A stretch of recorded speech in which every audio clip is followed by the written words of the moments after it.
Todos e todas temos que acudir en moitas ocasións ao sistema de saúde por moitos motivos. Non é imprescindível que os nosos dereitos lingüísticos estean garantidos e que o galego estea na posición que lle corresponde.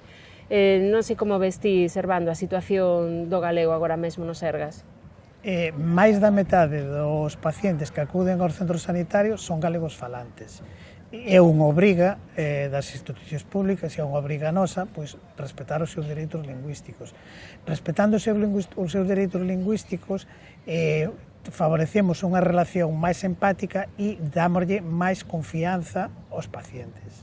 Sí, calquera outra cousa supón unha barreira, non? Ti entras nun centro sanitario falando galego e toda a atención sanitaria se fai en castelán, toda a cartelería nada máis entrar, a documentación que se che entrega tamén en castelán. Non sei se ti observas que houve algunha mudanza nos últimos anos.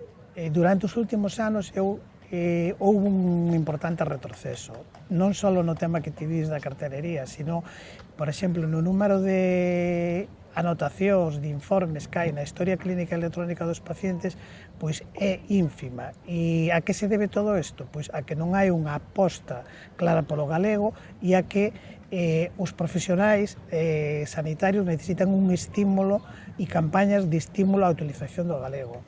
Claro, toda a legislación, incluso o plan xeral, establecen que o galego debería estar protegido, debería estar promovido tamén nos Sergas. Como pensas ti que se pode cambiar esta situación? Porque estamos convencidos de que se pode cambiar, de que se pode volver o galego á situación que merece, non?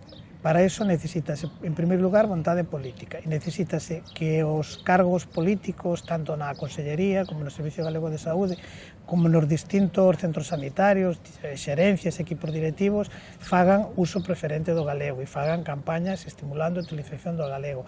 E, por outro lado, eu entendo que é unha obriga do sistema sanitario pois fomentar a utilización do galego, porque é o que nos define como país e é unha das riquezas culturais máis importantes que temos a nosa lingua.